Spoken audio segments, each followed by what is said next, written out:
Friends ఎలా ఉన్నారు? మొన్న నేను చెక్కలు చేశాను. ఒకరు నాకు అడిగారు ఎలా చేశారు అని. ఇగోండి, నేను వరిపిండి తీసుకున్నాను. ఒక 6 స్పూన్స్ తీసుకున్నాను.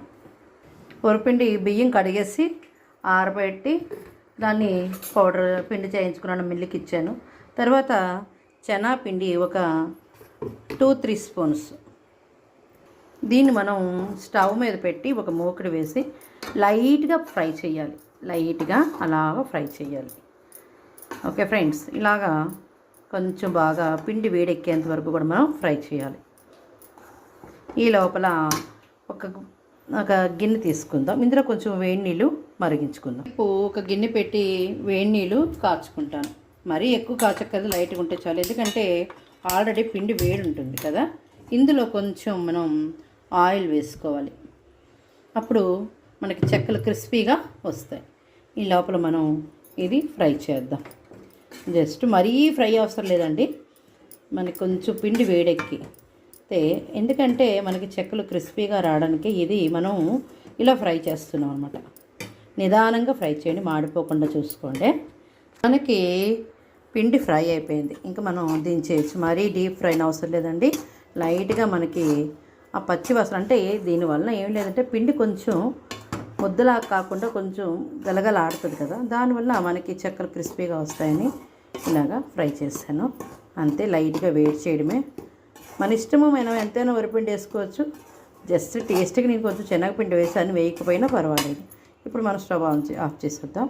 ఇంకా వాటర్ ఇంకా మరగలేదు, మరుగుతాయి. ఈ లోపల మనము ఇది ప్లేట్లో వేసేసుకుందాం. మిగతా ఇంగ్రీడియంట్స్ ఏంటో మనం వేసుకుందాం.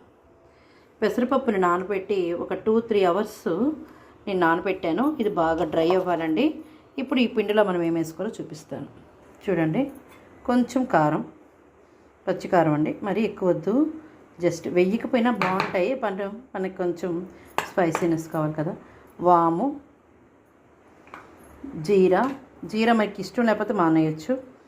నెక్స్ట్ పసుపు కొంచెం కలర్కి. చూడండి, వాటర్ మరిగిపోయి మనం ఇంకా ఆఫ్ చేసేద్దాం. ఇది ఇందులో కొంచెం కరివేపాకు కడిగేసి చిన్న చిన్న ముక్కలాగా చేసేసుకొని వేసుకోవడం. నెక్స్ట్ మనము సాల్ట్ వేసుకుందాం. ముందు ఎక్కువ వేసేయద్దు, చూసుకొని తర్వాత మళ్ళీ కావాలంటే 2 స్పూన్స్ 2.5 వేసాను నేను, సరిపోతాయి అనుకుంటున్నాను. ఇవంతా బాగా మనం కలపాలి. ఓకే, బాగా కలిపేయాలి. కలిపేసి వేడి నీళ్ళు పోసుకుంటూ చపాతీ పిండిలాగా మనము కలుపుకోవాలి. ఓకే ఫ్రెండ్స్, మీకు ఇంకా స్పైసీగా కావాలి అనుకుంటే కారం కొంచెం మనం ఎక్కువ వేసుకోవచ్చు. నేను కొంచెమే వేసాను, మొన్న చేశాను, బాగానే ఉన్నాయి. నేను చాలా తక్కువ వేసాను ఆ రోజు, అందుకని అదే రీతిగా నేను ఇప్పుడు చేసుకుంటున్నాను.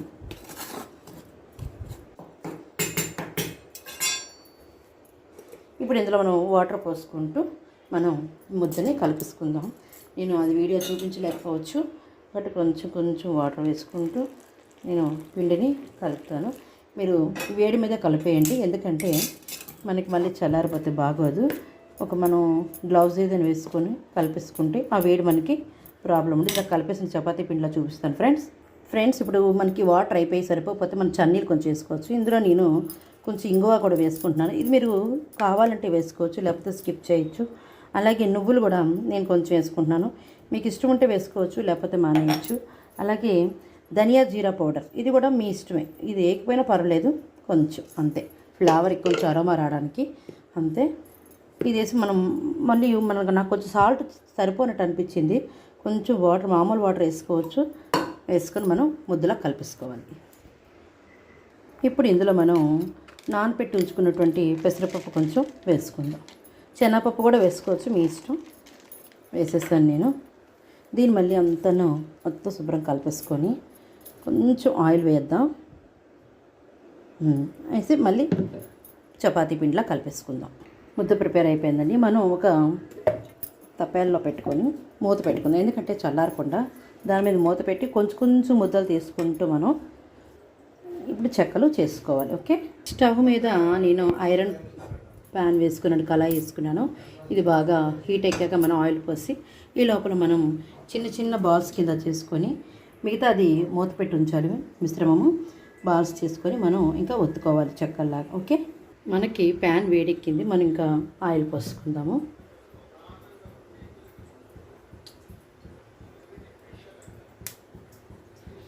చెక్కలు ములిగేంత వరకు కొంచెం మనం ఆయిల్ పోసుకుంటే చక్కగా క్రిస్పీగా అవుతాయి. అందుకని ఆయిల్ వేసుకున్నాను. ఇది మనకి హీట్ ఎక్కాలి. ఈ లోపల మనం ఇప్పుడు దీన్ని మనం చేసుకుని చూడండి. ఇది బొబ్బట్లు కవర్లు ఉంటాయి కదా, దాంతో పెట్టుకుంటున్నాను. దీని మీద ఇంకొక కవర్ను కూడా నేను యాడ్ చేసుకుంటున్నాను.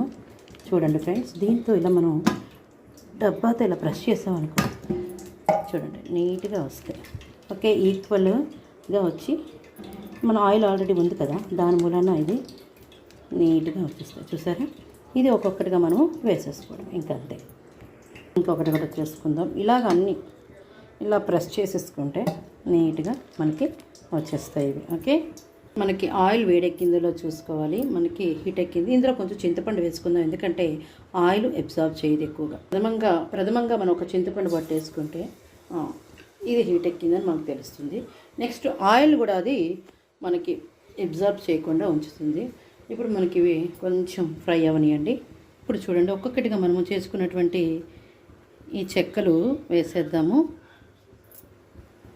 చూడండి, ఒక్కొక్కటిగా లాగా వేసేసుకుందాము. నీట్గా మనం అప్పటికప్పుడు చేసేసుకొని వేసేసుకోవచ్చు. ఇంకో దాని మీద వేస్తే మళ్ళీ అంటుకునే అవకాశం ఎక్కువ ఉంటుంది. ఇలా నేను వీడియో మీకు చూపించడం అవ్వలేదు, ఎందుకంటే ఒక చేతితో వీడియో తీస్తున్నాను, ఒక చేతితో వేస్తాను కదా, అందుకే ఒకటి వేసి చూపించాను. ఇలాగ కొంచెం మనం మరీ హై ఫ్లేమ్లో పెట్టద్దు. ఫస్ట్ వేసినప్పుడు హై ఫ్లేమ్ ఉండి మళ్ళీ సిమ్ పెట్టండి. అలా అని మరీ సిమ్లో కూడా వద్దు, ఆయిల్ పట్టేస్తుంది కదా. ఇలా మనం కలుపుకుంటూ ప్రతి ఒక్కటి చేసుకుంటూ మనం అప్పటికప్పుడే చేసి వేసేయచ్చు, ఏ ప్రాబ్లం కాదు. చూడండి, ఒక మంచి కలర్ఫుల్గా వచ్చిన తర్వాత మనం ఫ్రై తీయాలి. ఫస్ట్ కొంచెం ఎలా లేదన్నా క్రిస్పీనెస్ ఉండదు, ఎందుకంటే ఆయిల్ మామూలుగా వేడెక్కుతుంది కదా. ఆ తర్వాత ఈ పేపర్ మీద కానీ ఇందులో వేసేసుకోవచ్చు. ఇప్పుడు మనకి బొబ్బటి కవర్ లేకపోతే ఏదైనా మందమైనటువంటి మన కవర్లైనా పెట్టేసుకోవచ్చు. కొంచెం పలుచగా చేస్తే చక్కగా పొంగుతాయి ఫ్రెండ్స్. అది ఇంకోటి చూడండి, అది అప్పుడలాగే సేమ్. మనకి ఇవి వేగిపోయాయండి. మీకు వీడియోలో ఈ కలర్ కనిపిస్తుంది, కానీ మంచి గోల్డెన్ కలర్ వచ్చాయి. ఇంకా ఎక్కువైతే మాడిపోతే మళ్ళీ దాని టేస్ట్ పోతుంది కదా. మనం ఒక పేపర్ మీద వేసేసుకుందాం. చూడండి ఫ్రెండ్స్, ఇదిగోండి డైనింగ్ టేబుల్ మీద పేపర్ పరుచుకున్నాను. టిష్యూ ఉంటే టిష్యూ పేపర్ మీద వేసుకోవచ్చు. ఇలా పరిచితే మనకు ఆయిల్ అంతా అది పేపర్ అబ్జర్వ్ చేసుకుంటుంది. ఇలాగ అన్నీ ఇంకా తీసేసుకోవచ్చు. మళ్ళీ ఇంకొక వేసేసుకుందాం. ఇదిగోండి ఆయిల్ కాగుతుంది కదా, ఆ వేడి మీద మనం వేసేసుకొని ఒక్కొక్కటిగా చేసుకొని మళ్ళీ ఇంకొక వేసుకున్నాను ఫ్రెండ్స్. ఇప్పుడు కొంచెం హై ఫ్లేమ్లో పెట్టాను. జస్ట్ ఇలా కదపాలి, మనం ఆయిల్లో ఇలాగ మనం డిప్ చేస్తూ ఉండాలి. చూడండి, ఇప్పుడు ముక్కలు ఎరిపోతుంటే చూసుకోండి, విరగవు. ఎందుకంటే మనం వేడి నీళ్ళతో మనం కలుపుకున్నాం కదా. వేడి నీళ్ళు కొంచెం ఎక్కువే పెట్టుకోండి ఫ్రెండ్స్. వేడి నీళ్ళు కలుపుకుంటేనే మంచిది, ఎందుకంటే చెక్కలు కరెక్ట్గా వస్తాయి. కానీ కొంచెం ఫ్రై అవ్వడానికి టైం తీసుకున్నా కానీ మనకి షేప్స్ కరెక్ట్గా వస్తాయి. ఇంకోండి ఫ్రెండ్స్, రెండవ కూడా మనకి ఫ్రై అవుతుంది. గాబర పడద్దు ఫ్రెండ్స్, ఎందుకంటే మెత్తపడిపోతాయి. మళ్ళీ కొంచెం మనం టైం తీసుకుని ఫ్రై చేస్తే మంచిది. హై పెట్టి సిమ్ పెట్టి చేస్తే కరెక్ట్గా అవి ఫ్రై అవుతాయి. నెక్స్ట్ మీకు ఏమైనా ఇప్పుడు అందరికీ పాలిథిన్ కవర్సే ఉండక్కర్లేదు. మనకి అదేంటి ఆయిల్ ప్యాకెట్ కవర్ కానీ అవి ఏమైనా సరే స్మూత్గా ఉండే కవర్స్, ఏమైనా కొంచెం థిక్గా ఉండే కవర్స్ మీద చక్కగా వస్తాయి. బొబ్బట్లైనా ఇవైనా కానీ నాకు బొబ్బట్ల కవర్ ఉన్నాయి ప్రస్తుతానికి, దాంతో చేశాను. అవి నీట్గా నాకు అవుతుంది. అవి దాచేసాను మొన్న చేసినప్పుడు. కొంచెం లైట్గా అప్పుడప్పుడు చేసి, కానీ సమ్మర్లో మనం ఇలాంటి వంటలు చేయలేము, అందుకని ఇలా చేస్తున్నాను. చూడండి, ఈవెన్గా రావాలండి. ఇప్పుడు నాకు ఒక చేతిలో వీడియో తీయడం, ఒక చేతిలో చేయడం కొంచెం ఇబ్బందిగా ఉంది ఫ్రెండ్స్. ఎలా ఉన్నారు? సమ్మర్ ఎలా జరుగుతుంది మీ అందరికీ? మరి నాకు సమ్మర్ ఇలాగ ఇక్కడ ఇంట్లో జరుగుతుంది, వెళ్ళలేదు ఇంకా విశాఖపట్నం. వెళ్తాను నేను కూడాను. కొంచెం మా వారికి చిన్న హెల్త్ ప్రాబ్లం ఉంది, అది అయిపోయాక వెళ్ళిపోతాను. ఏమీ లేదు, మెడిసిన్ తీసుకుంటున్నారు 5 డేస్కి. మై ఫ్రెండ్స్, ఇవ్వండి ఇవి ఫ్రై అయిపోయి మనం ఇంక ఇవి తీసేయచ్చు. ఓకే, మిగతాన్ని ఇలాగే వేసుకోవాలి ఫ్రెండ్స్, మీకు తెలియంది ఏం కాదు. అన్నీ కూడా తీసేస్తున్నాను నేను ఎట్ ఏ టైము. సిమ్ పెట్టుకోండి ఫ్రెండ్స్. చూడండి ఫ్రెండ్స్, ఇంకొక వాయి కూడా నేను వేసాను. జస్ట్ ఇలా కలుపుతున్నాను, అంటుకుంటుంది కదా అంతే. చూడండి, ఇది ఐరన్ కళాయి అండి తీసుకున్నాను. బాగుంది. ఇందులో కర్రీస్ కూడా చాలా బాగా వస్తున్నాయి. చాలా మంచిది అంటున్నారు కదా ఇప్పుడు ఐరన్ అల్యూమినియం వాడద్దు అంటున్నారు. బట్ మనకు అలవాటు పడిపోయాము. అల్యూమినియం అన్నిటికీ వాడనండి, ఓన్లీ ఫ్రైలకు మాత్రమే, కర్రీస్కే. మిగతాది ఏమైనా స్టీల్లోనే వండుతాను నేను. చూడండి, ఇంక ఇలాగ వేగాలి. అలా కదుపుతూ ఉంటే ముక్కలు అయిపోతాయి. చూడండి ఫ్రెండ్స్ ఎలా వచ్చాయో, చాలా క్రిస్పీగా ఉన్నాయండి. మీకు కావాలంటే ఇంకా వేడిగా ఉన్నాయి, చల్లారకే ఇవ్వండి. చాలా క్రిస్పీగా వచ్చాయి friends. Okay friends, bye friends. ఇంక ఇలాగే మీరు చేసుకోవచ్చు. కొంచెమే చేశాను, సమ్మర్ కదా ఎక్కువ చేయలేము, అందుకనే. Okay friends, bye. Hi friends, ఇవ్వండి ఇలా తయారయ్యాయి ఆ రోజు చేసిన చెక్కలు ఇవి. ఫుల్ వీడియో ఆ రోజు నేను పెట్టలేదు, మామూలుగా పెట్టాను. కొంతమంది అడిగారు, అందుకని నేను ఫుల్ వీడియో రోజు పెట్టడం జరిగింది ఫ్రెండ్స్. Hi friends, bye.